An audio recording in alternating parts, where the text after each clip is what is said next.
Friends, welcome back to our channel wealthy life. 31 May 2021 trading സെഷനിൽ PNB housing finance എന്ന സ്റ്റോക്കിൽ നമ്മൾക്ക് 20% price ഹൈക്കും സ്റ്റോക്ക് അപ്പർ സർക്യൂട്ടിലായിട്ട് എത്തിയതും കാണാൻ സാധിച്ചു. ഇതിൻ്റെ പിന്നിലെ ഏറ്റവും പ്രധാനപ്പെട്ട കാരണം PNB ഹൗസിംഗ് ഫിനാൻസ് അവരുടെ ക്യാപിറ്റൽ അഡിക്വസി റേഷ്യോ ഇംപ്രൂവ് ചെയ്യുന്നതിൻ്റെ ഭാഗമായി കമ്പനി ഫണ്ട് റൈസിംഗ് പ്ലാനിന് അല്ലെങ്കിൽ കമ്പനിയുടെ ഫണ്ട് റൈസിംഗ് പ്ലാനിന് കമ്പനിയുടെ ബോർഡ് ഓഫ് ഡയറക്ടേഴ്സിൻ്റെ അപ്രൂവൽ ലഭിച്ചതുകൊണ്ടാണ്. അതായത് കമ്പനിയുടെ പുതിയ ഫണ്ട് റൈസിംഗ് പ്ലാൻ നമ്മൾ പരിശോധിക്കുകയാണെങ്കിൽ PNB ഹൗസിംഗ് ഫിനാൻസിൻ്റെ ഒരു പ്രധാന പ്രൊമോട്ടറായ പഞ്ചാബ് നാഷണൽ ബാങ്ക് അവരുടെ പ്രൊമോട്ടർ ഹോൾഡിംഗ് ലിക്വിഡേറ്റ് ചെയ്യാൻ തീരുമാനിച്ചിട്ടുണ്ട്. ഇങ്ങനെ പ്രൊമോട്ടർ ഹോൾഡിംഗ് ലിക്വിഡേറ്റ് ചെയ്യുമ്പോൾ ലോകത്തിലെ തന്നെ ഏറ്റവും വലിയ ഫോറിൻ ഇൻസ്റ്റിറ്റ്യൂഷണൽ ഇൻവെസ്റ്ററായ കാർലൈൻ ഗ്രൂപ്പാണ് ഇവിടെ 80% ഇൻവെസ്റ്റ്മെൻറ്റ് നടത്തുന്നത്.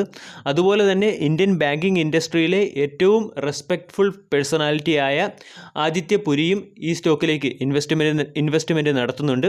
ഇതിൻ്റെ ഫലമായിട്ടാണ് നമ്മൾക്ക് ഇന്ന് PNB ഹൗസിംഗ് ഫിനാൻസ് എന്ന സ്റ്റോക്കിൽ ഇത്രയും വലിയ പ്രൈസ് മൊമെൻറ്റം കാണാൻ സാധിച്ചത്. ഇനി ആദിത്യ പുരിയെക്കുറിച്ച് സംസാരിക്കുകയാണെങ്കിൽ ഏകദേശം 26 വർഷത്തോളം HDFC ബാങ്കിൻ്റെ MDയും CEOയുമായി തീർന്ന അദ്ദേഹത്തിൻ്റെ ശ്രമഫലമായി മാത്രമാണ് HDFC എന്ന ബാങ്ക് ഇന്ത്യയിലെ ഏറ്റവും വലിയ പ്രൈവറ്റൈസ്ഡ് ബാങ്കായി മാറിയത്. അതായത് കഴിഞ്ഞ 26 വർഷത്തെ ഹിസ്റ്ററി നമ്മൾ പരിശോധിക്കുകയാണെങ്കിൽ ഒരുപാട് പബ്ലിക് സെക്ടർ ബാങ്കുകൾ വെൽത്ത് ഡെസ്ട്രോയർ ആവുകയും അതുപോലെ തന്നെ ഒരുപാട് പ്രൈവറ്റ് സെക്ടർ ബാങ്കുകൾ അവരുടെ പ്രവർത്തനങ്ങൾ നിർത്തുകയോ കൊളാപ്സ് ആവുകയോ മെർജർ ചെയ്യുകയും ഒക്കെ ചെയ്ത സാഹചര്യത്തിൽ വളരെ വലിയ ഗവൺമെൻറ് സപ്പോർട്ടൊന്നും ഇല്ലാതിരുന്നിട്ട് കൂടിയും പ്രൈവറ്റ് സെക്ടറിലെ HDFC എന്ന ബാങ്കിനെ ഇന്ത്യയിലെ ഏറ്റവും വലിയ പ്രൈവറ്റ് സെക്ടർ ബാങ്കായി വളർത്തിക്കൊണ്ടുവന്നത് ആദിത്യ പുരിയുടെ പ്രവർത്തന ഫലമായിട്ട് മാത്രമാണ്. അതുകൂടാതെ കാർലൈൻ ഗ്രൂപ്പ്, അതായത് ലോകത്തിലെ ഏറ്റവും വലിയ foreign institutional ഇൻവെസ്റ്ററായ Carline group Aditya പുരിയെ തന്നെയാണ് PNB ഹൗസിങ്ങിൻ്റെ ബോർഡ് മെമ്പറായി നോമിനേറ്റ് ചെയ്യാൻ പോകുന്നത്. അതായത് ആദിത്യ പുരി പോലെ ഒരു വെൽ എക്സ്പീരിയൻസ്ഡ് ഇൻഡസ്ട്രിയലിസ്റ്റ് ഈ ബാങ്കിൻ്റെ അല്ലെങ്കിൽ ഈ കമ്പനിയുടെ PNB ഹൗസിംഗ് ഫിനാൻസ് എന്ന കമ്പനിയുടെ ബോർഡ് മെമ്പർ ആവുകയാണെങ്കിൽ ഉറപ്പായിട്ടും PNB ഹൗസിംഗ് ഫിനാൻസിൻ്റെ തലവര തന്നെ മാറാൻ സാധ്യതയുണ്ട്.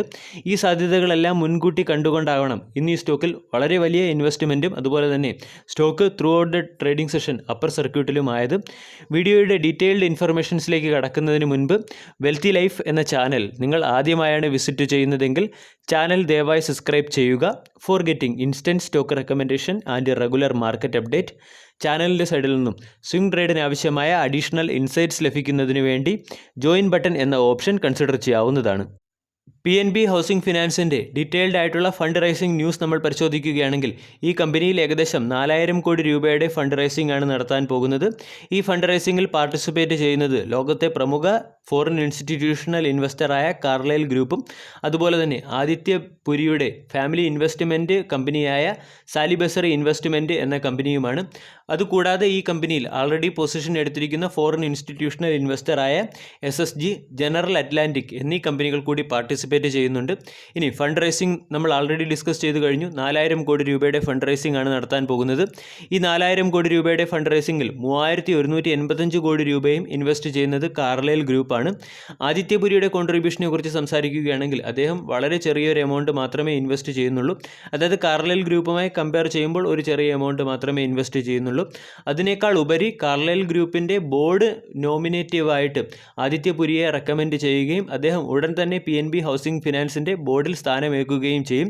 ഇത് അതായത് ബാങ്കിങ് ഇൻഡസ്ട്രിയിൽ ഇത്രയധികം എക്സ്പീരിയൻസ്ഡ് ഉള്ള ഒരു വ്യക്തി PNB ഹൗസിംഗ് ഫിനാൻസിൻ്റെ ബോർഡിലേക്ക് വരുന്നതുകൊണ്ട് ഈ കമ്പനിക്ക് നല്ല രീതിയിൽ വരും സമയങ്ങളിൽ പെർഫോം ചെയ്യാനും സാധിക്കും.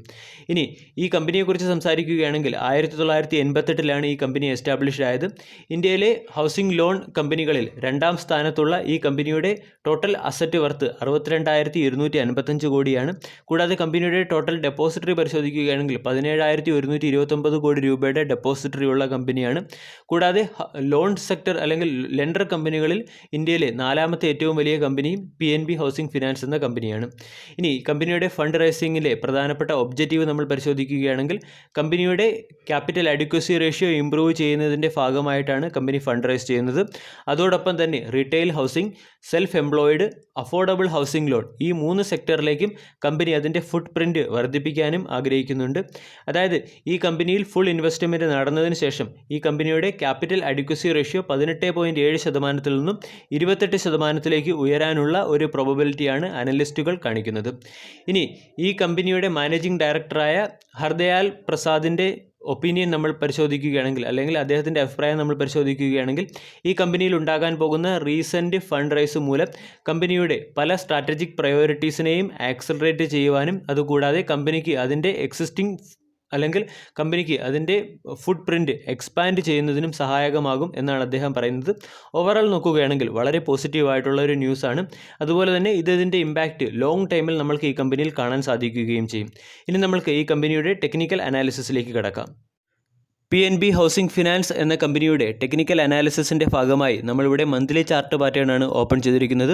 മന്ത്ലി ചാർട്ട് പാറ്റേണിൽ സ്റ്റോക്കിൻ്റെ വിവിധ പ്രൈസ് ലെവലുകൾ ഐഡൻറ്റിഫൈ ചെയ്യുകയാണെങ്കിൽ 2016 നവംബർ മാസത്തിൽ 1000 രൂപ റേഞ്ചിൽ സ്റ്റോക്ക് മാർക്കറ്റിൽ ലിസ്റ്റഡായ ഈ കമ്പനി 2017 ഏകദേശം 1750 രൂപ റേഞ്ചിൽ, അതായത് 2017 ഓഗസ്റ്റ് സെപ്റ്റംബർ മാസത്തിൽ ഓൾ ടൈം ഹൈ ആയ 1750 രൂപ റേഞ്ചിലേക്ക് എത്തുകയും അവിടെ നിന്നും നമ്മൾക്ക് ഈ സ്റ്റോക്കിൽ നല്ല രീതിയിലുള്ള ഒരു ഡൗൺവേർഡ് ട്രെൻഡ് കാണാൻ സാധിക്കുകയും ചെയ്തു.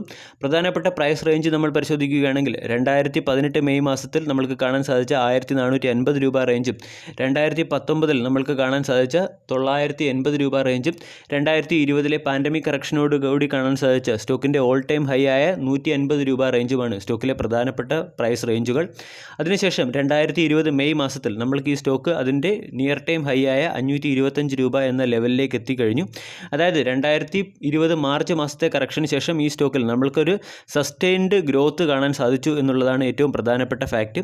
സ്റ്റോക്കിൻ്റെ ഡെയിലി ചാർട്ട് അനാലിസിസിലേക്ക് പോവുകയാണെങ്കിൽ അവിടെ നമ്മൾക്ക് മനസ്സിലാകും 2021 ഫെബ്രുവരി മാസത്തിൽ ഏകദേശം 450 അല്ലെങ്കിൽ 470 രൂപ റേഞ്ചിലെത്തിയ ഈ സ്റ്റോക്ക് വീണ്ടും ഒരു യു ഷേപ്പ് റിക്കവറിയുടെ പാതയിലാണെന്ന്. അതായത് ഫെബ്രുവരി മാസത്തിൽ സ്റ്റോക്ക് 475 രൂപ എന്ന ലെവലിൽ എത്തിയതിനു ശേഷം അവിടെ നമ്മൾക്കൊരു കൂൾ ഓഫ് കാണാൻ സാധിക്കുകയും സ്റ്റോക്ക് അതിൻ്റെ 200 ഡേ എക്സ്പോണൻഷ്യൽ മൂവിംഗ് ആവറേജ് റേഞ്ചായ 350 രൂപ എന്ന റേഞ്ചിൽ ഏകദേശം 2.5 മാസത്തോളം സപ്പോർട്ട് എടുത്തതിനു ശേഷം ഇവിടെ നല്ല രീതിയിലുള്ള ഒരു യു ഷേപ്പ് റിക്കവറിയാണ് നമ്മൾക്ക് കാണാൻ സാധിക്കുന്നത്. അതായത് സ്റ്റോക്കിൻ്റെ ഡെയിലി ചാർട്ട് അനാലിസിസ് നോക്കുകയാണെങ്കിലും അതുപോലെ തന്നെ മന്ത്ലി ചാർട്ട് അനാലിസിസ് നമ്മൾ പരിശോധിക്കുകയാണെങ്കിലും ഈ സ്റ്റോക്കിന് വരും ദിവസങ്ങളിൽ നല്ല രീതിയിലുള്ള ഒരു ലെവൽസ് അല്ലെങ്കിൽ ഒരുപാട് നല്ല ലെവൽസ് റീഗെയിൻ ചെയ്യാൻ സാധിക്കും എന്ന് നമ്മൾക്ക് മനസ്സിലാക്കാം. വീഡിയോ എല്ലാവർക്കും ഇഷ്ടമായി എന്ന് വിശ്വസിക്കുന്നു. താങ്ക്